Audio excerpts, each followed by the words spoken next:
حضرت جی مولانا سعد صاحب کے بیانات سننے کے لیے لائیو ڈیلی مرکز بیان چینل کو سبسکرائب کریں۔ حضرت جی مولانا سعد صاحب کا بہت اہم بیان، 4 چیزیں ایسی ہیں جو بغیر ایمان کے حاصل نہیں ہو سکتی۔ کیا ہیں وہ 4 چیزیں؟ یہ جاننے کے لیے بنا اسکپ کیے بیان کو پورا سنیں، اور ہمارے فیس بک پیج اور انسٹاگرام پیج کو فالو کرنے کے لیے ڈسکرپشن میں دیے ہوئے لنک پر جائیں اور ہمارے فیس بک پیج اور انسٹاگرام پیج کو زیادہ سے زیادہ لوگ فالو کریں۔ انشاءاللہ بہت جلد وہاں بھی ہم بیانات اپلوڈ کریں گے۔ ہمارے چینل پہ بہت سے ایسے لوگ ہیں جو ویڈیوز دیکھتے ہیں، چینل کو سبسکرائب نہیں کرتے۔ آپ سب سے گزارش ہے زیادہ سے زیادہ ہمارے چینل کو سبسکرائب کریں۔ آئیے پورا بیان سنتے ہیں، کیا ہے وہ 4 چیزیں۔ 4 چیزیں ایسی ہیں جو ایمان کے بغیر حاصل نہیں ہو سکتی کائنات کے نظام میں۔ میرے دوستو عزیزو، حضور اکرم صلی اللہ علیہ وسلم نے اپنے صحابہ کو جو ایمان سکھلایا تھا، وہ ایمان بالغیب سکھلایا تھا۔ ایمان بالغیب سکھلایا تھا کہ تم حالات کو دیکھ کر یہ مت کہنا کہ یوں ہو سکتا ہے۔ ایک طرف احکام دیے ہیں، ایک طرف حالات دیے ہیں۔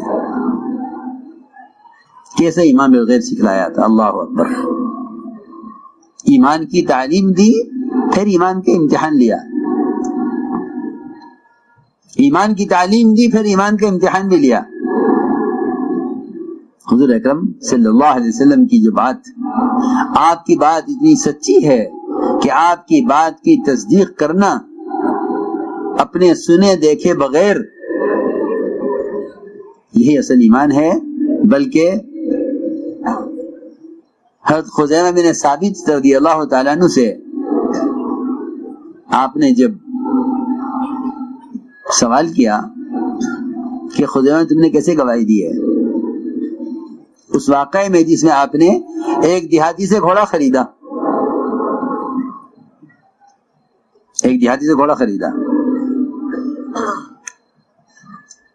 کہ کتنے کا ہے؟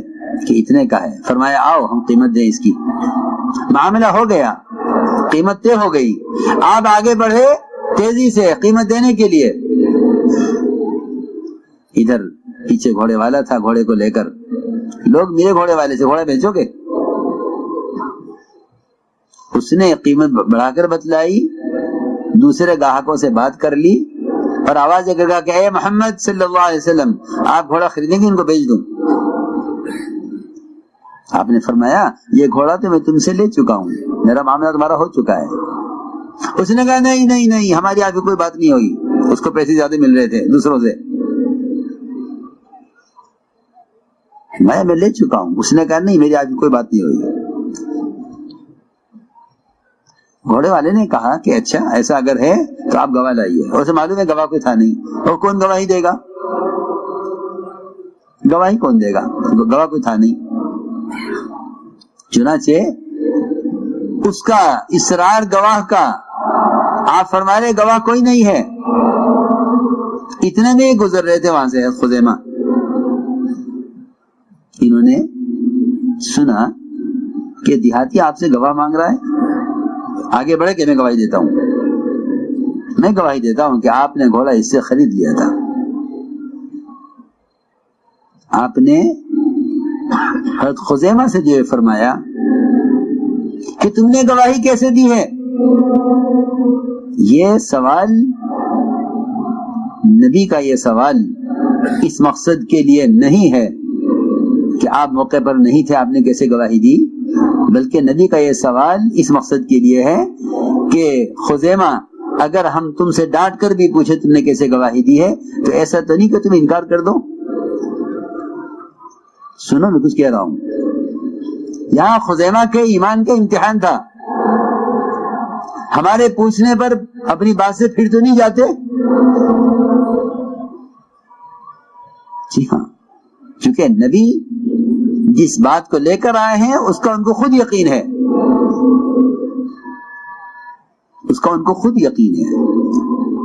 آمن الرسول بما انزل الیہ من ربہ والمؤمنون۔ ایمان والوں کو چاہیے کہ نبی کی بات پر ایمان لائے، اور نبی خود اپنی بات پر سچے ہیں۔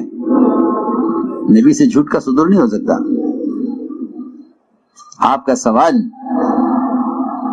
سوال بطور تنبیہ کے ہے کہ ہم اگر ڈانٹ کر بھی پوچھیں کہ تم نے کیسے گواہی دی ہے، تو تمہیں اپنی گواہی میں شک نہیں ہونا چاہیے، اور تمہیں اپنی بات میں تردد نہیں ہونا چاہیے، اور تمہیں اپنی بات سے ہٹنا نہیں چاہیے۔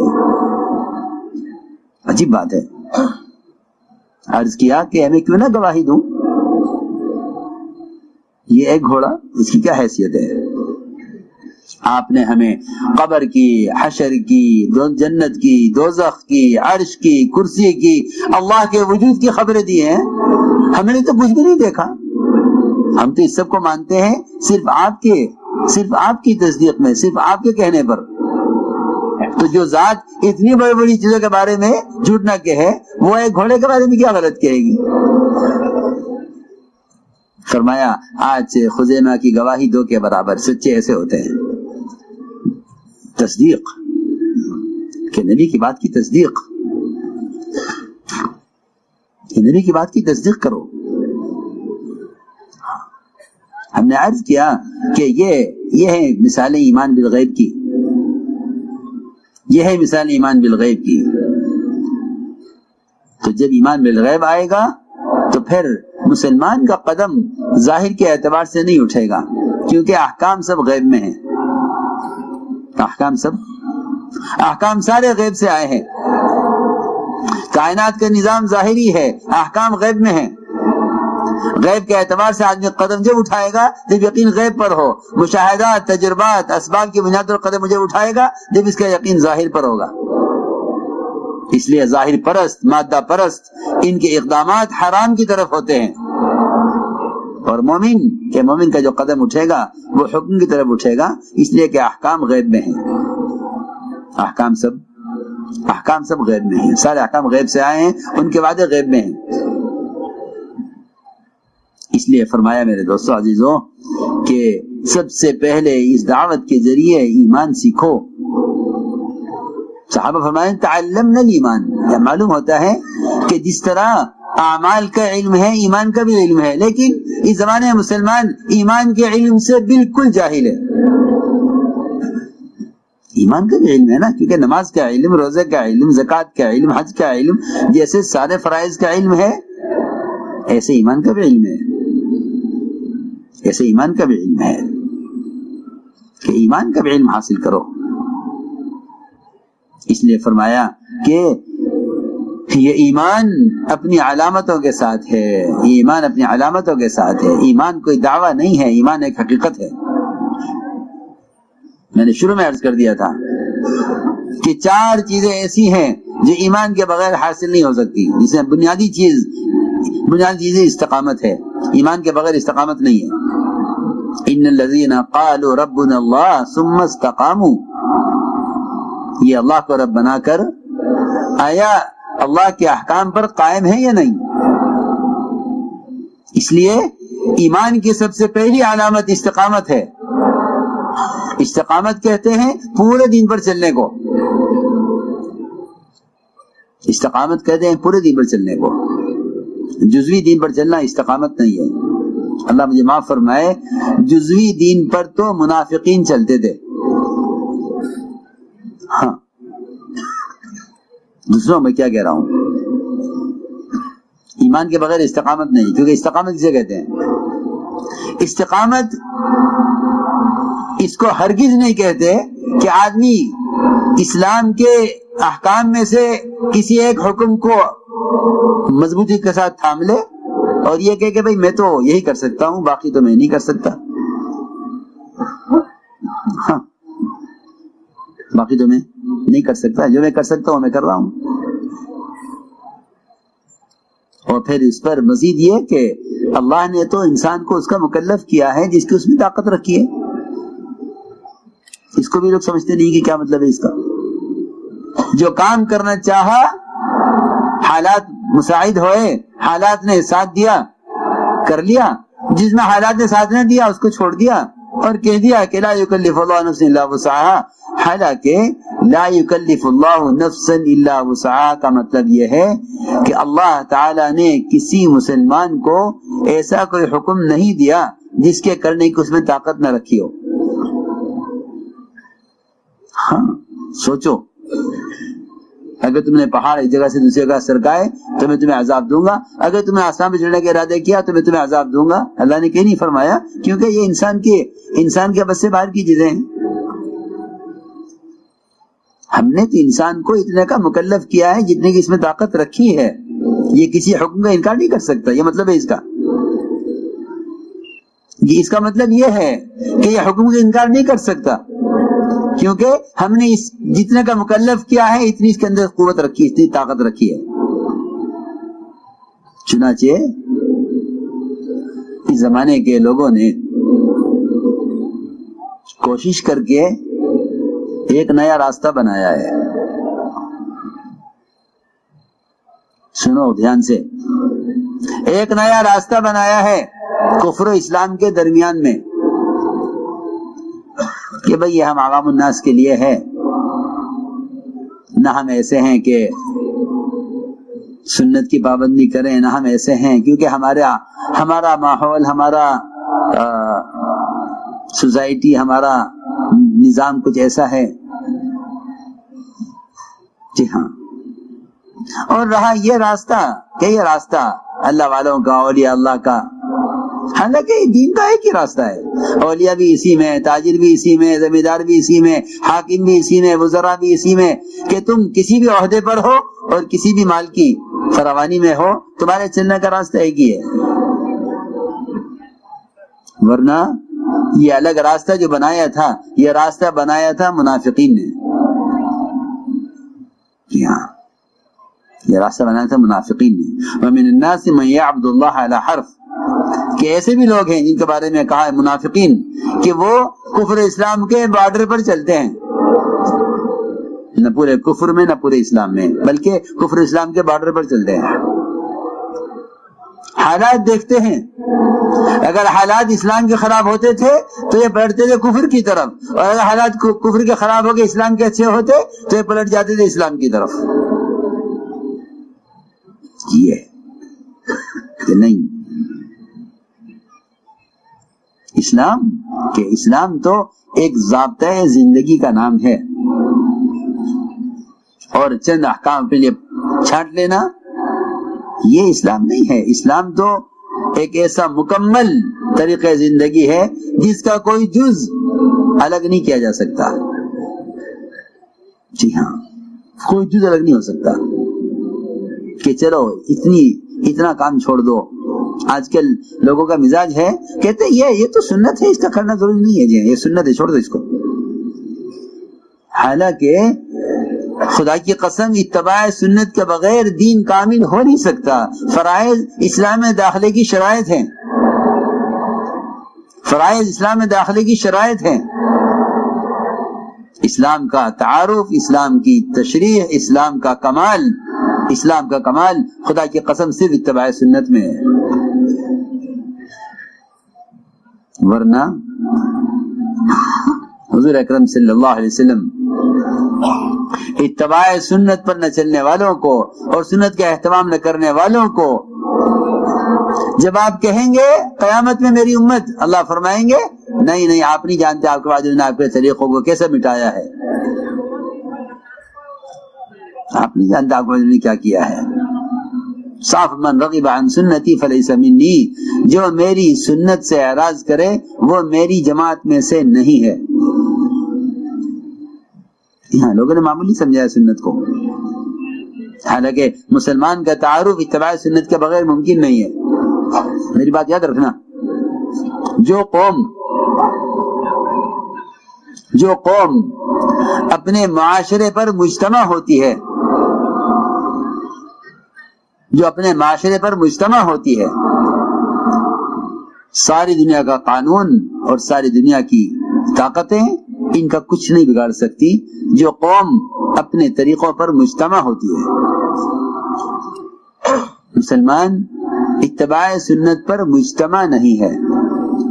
حالانکہ میں صاف طور پہ کہتا ہوں کہ بعض قومیں ایسی ہیں اس وقت جو اپنے مذاہب میں عبادت سے ہٹ کر، میری بات توجہ چاہے گی بہت، بعض ایسی قومیں ہیں اس وقت اس ملک میں بھی ہیں جو عبادات سے ہٹ کر، عبادات کے علاوہ اپنے معاشرے کے طریقوں کے پابند ہیں. قانون ان کے اپنے معاشرے کے طریقوں پر مجتمع ہونے کی وجہ سے ان کے مذہب کی رعایت کرتا ہے، لیکن مسلمان نے سنتوں کو مٹا کر قوانین اپنے خلاف قوانین کھڑے کیے ہیں، اور پھر یہ کہتا ہے کہ ہم کیا کریں، ہم مجبور ہیں، قانون یہ ہے. سب بات ہے، قانون ہم کیا کریں. ہم صاحب فرماتے تھے پہلے مسلمان اسلام کو بگاڑے گا، پھر غیر اسلام کو مٹائیں گے. تمہارے پاس جو اسلام پہنچے گا مٹا ہوا پہنچے گا، کیونکہ تم پہلے اسلام کو بگاڑ چکے ہو. مسلمان اسلام کو بگاڑے گا، پھر غیر اسلام کو مٹائیں گے. ورنہ خدا کی قسم مسلمان کے کسی عمل کے خلاف قانون نہیں ہو سکتا اگر مسلمان اتباع سنت پر مجتمع ہو، اور یہ اپنی عادات کو اپنی اجتماعی امانت سمجھے. اپنی عادات کو، میں بہت اہم بات کہہ رہا ہوں، مسلمان اپنی عادات کو، ان کی شادیاں، ان کی شکلیں، ان کے لباس، ان کے طریقے، ان کا اٹھنا بیٹھنا، ان کا کھانا پینا، اگر مسلمان اس پر مجتمع نہیں ہے تو قانون ان کے اسلام کے خلاف یقیناً بنے گا، اور یہ کہیں گے ہم مجبور ہیں. حالانکہ یہ اللہ کے ہاں مجبور قرار نہیں دیے جائیں گے، اور ان کی مدد بھی نہیں کی جائے گی. ہاں، یہ ایک حقیقت ہے جو میں کہہ رہا ہوں. سمجھتے تھے کہ اسلام کو نقصان کبھی اغیار سے نہیں ہوگا. اگر خدا کی قسم سارا باطل ایک وقت میں جمع ہو جائے اپنی تمام مادی قوتوں کے ساتھ، ایک سنت کے مقابلے میں ناکام ہو جائے گا. یہ ایک سنت کبھی مقابلہ نہیں کر سکتا. کہا مسلمان یہ کہے کہ قانون نے ہمیں فلاں طریقوں سے روک دیا ہے، فلاں سنت سے روک دیا ہے، اس قانون ہے. کیوں قانون تمہارے لیے کیوں ہے، باقی لوگوں کے لیے کیوں نہیں ہے؟ اس کو میں کہہ رہا ہوں کہ جو قوم اپنی معاشرت کو اور اپنی عادات کو اجتماعی طور پر اس پر مجتمع ہو جاتے ہیں، اس سے بڑی کوئی طاقت قوت نہیں ہے. حضور اکرم صلی اللہ علیہ وسلم نے اپنے صحابہ کو اتباع سنت کا ایسا پابند کیا تھا کہ فرمایا روایت میں کہ میرے صحابہ ایسے ممتاز اور میرے صحابہ ایسے الگ چھٹے ہوئے ہیں کہ اگر سیاہ بیل کے پہلو میں چند بال سفید ہوں تو وہ سفید بال الگ نظر آئیں گے، اور اگر کسی سفید بیل کے پہلو میں چند بال سیاہ ہوں تو یہ سیاہ بال الگ نظر آئیں گے. میرے صحابہ ایسے ممتاز ہیں، اور یہ امتیاز صرف اتباع سنت کی وجہ سے ہوتا ہے. ورنہ آپ جانتے ہیں کہ مسلمان کا نام پوچھنا پڑتا ہے سلام کرنے کے لیے کہ بھائی آپ کا کیا نام ہے، کیوں نام پوچھ رہے ہیں آپ؟ کہ خبر نہیں، سلام کرنا جائز ہے نہیں. جی ہاں، سلام کے لیے نام پوچھنا پڑتا ہے، اور واقعی یہ قرب قیامت میں سے ہے، کیونکہ حدیث میں آتا ہے التسلیم بالمعرفہ من اشراط الساعہ. یہ حدیث میں آتا ہے کہ جان پہچان کر کسی کو سلام کرنا یہ قرب قیامت کی نشانی ہے. کہ پہچان کر سلام کریں. کیوں پہچان کر سلام کریں؟ مسلمان سر سے لے کر پیر تک اپنی تمام علامتوں سے دیکھتی نظر آ جائے گا کہ ہاں یہ مسلمان ہے. اس لیے فرمایا کہ اہل ذکر وہ ہیں جن کو دیکھ کر اللہ یاد آئے. اس سے تسبیح یا ذکر بالجہر مراد نہیں ہے. اس سے ہاتھ میں تسبیح کا ہونا یا ذکر بالجہر مراد نہیں ہے کہ آپ کہ ذاکر وہ ہے اس کو دیکھ کر اللہ یاد آ جاوے. کہ ذاکر اسے کہتے ہیں کہ جس نے جو ذکر کے ذریعے اتباع سنت پر ایسا آ گیا ہو کہ دور سے دیکھ کر اللہ یاد آئے کہ ہاں یہ اللہ کا بندہ ہے جو نبی کے طریقے پر ہے. ہم نے عرض کیا کہ ایمان کے بغیر دین پر استقامت نہیں ہے. ایمان کے بغیر دین پر استقامت نہیں ہے. استقامت کسے کہتے ہیں؟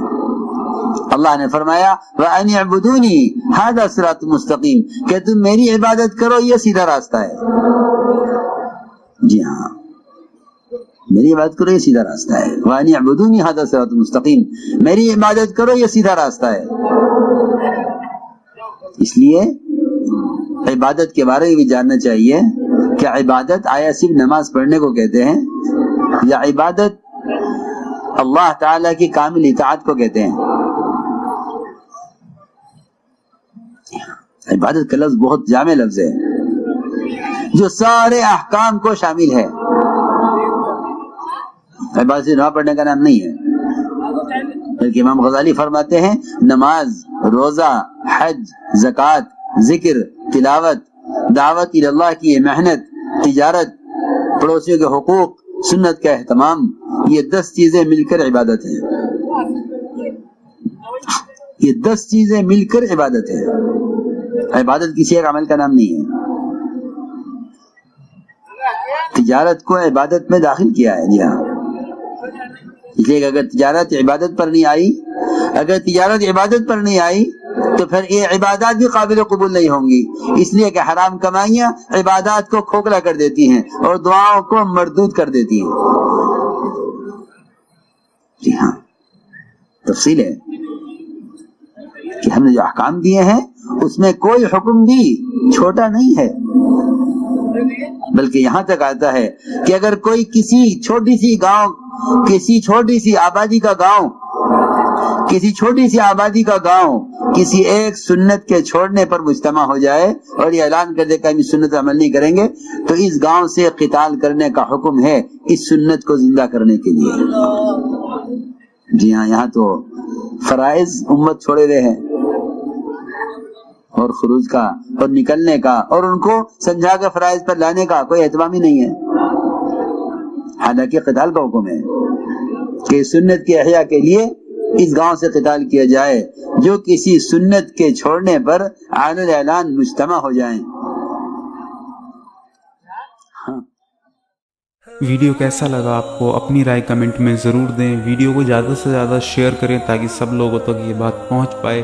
ویڈیو کو لائک کرنا نہ بھولیں. اگر چینل کو سبسکرائب نہیں کیا ہے تو آپ سے گزارش ہے چینل کو سبسکرائب کر دیں